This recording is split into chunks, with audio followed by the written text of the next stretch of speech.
Assalamualaikum warahmatullahi wabarakatuh. My name is Reza Tegar and my student's number is 2021-2044. And now I will present my research proposal about student perception toward online learning at SMAN 1 Ciawi, Tasikmalaya. The first one is background of the study. The COVID-19 pandemic has compelled the Indonesian government to implement measures that shift traditional classrooms to online classrooms through its Ministry of Education and Culture. Since the hazardous virus was first discovered in Wuhan, South China in November 2019, the Indonesian government has taken the required steps to carefully monitor the World Health Organization's situation report on the global COVID-19 outbreak. After that, the virus spread quickly around the world. On March 15, 2020, 4 days after the World Health Organization identified COVID-19 as the pandemic, President Joko Widodo implemented a number of measures to create social distance in the community. He advised people to learn, work, and engage in religious activities from home. Students in elementary school, junior high school, and then high school and college have all felt the effects of the pandemic to a large extent. To stop the spread of COVID-19, the face-to-face learning method must be switched to online learning. All events, including conference, workshops, seminars, and other events, were rescheduled or even cancelled. It has stated by Mishra et al. And then Oya Dotun, Patricia, and Sahu in Laksana 2021. And then the second one is formulation of the study. And it is how do students perceive online learning during the COVID-19 pandemic. The third one is operational definition. The first one is student perception. Perception of students are their thoughts, beliefs, and feelings about people, situation, and events. Students' perception and attitude are important factors in motivation and learning, as is knowing how to apply these approaches most effectively to improve learning. The second one is online learning. Online learning is a type of education in which students learn in a completely virtual environment. In other words, online learning is education that takes place over the internet.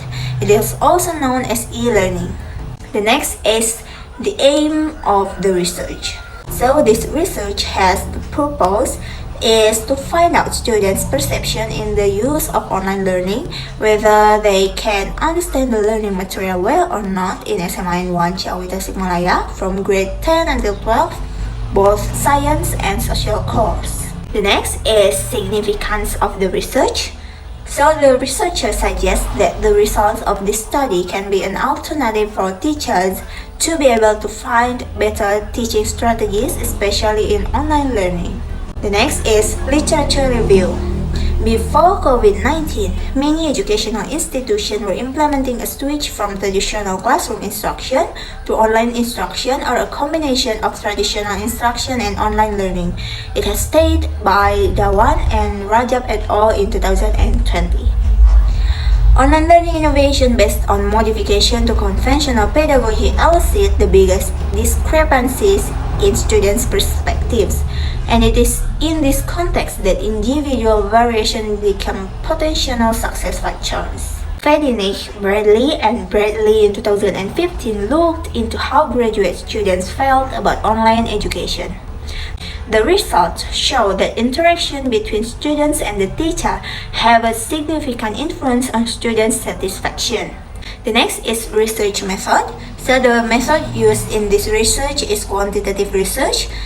It is survey research. In general, a survey involves the collection of information from individuals or through mail, questionnaire, telephone call, or personal interview, or anything else about themselves or about the social units to which they belong. It has stated by Rossi et al. In 1983. And then the population and sample of this research is students of SMAN 1 Ciawi Tasikmalaya, grades 10, 11, and 12 from the Science and Social Studies Department with a total population of 900.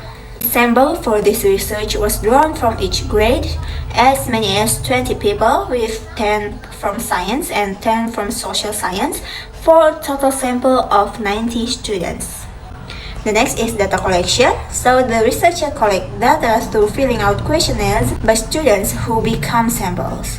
The questionnaire will adapt from previous research. It is from SMART and Keppel's research in 2006. And the last one is data analysis. In analyzing the data, the techniques that the researcher will use is the descriptive statistic data analysis to find out students' perception toward online learning, whether they could understand the material well or not. And this is the table of example, some statement and questionnaire by SMART and Keppel in 2016. And the last one is the reference of this study. So that's all about my research proposal. Thank you. Wassalamualaikum warahmatullahi wabarakatuh.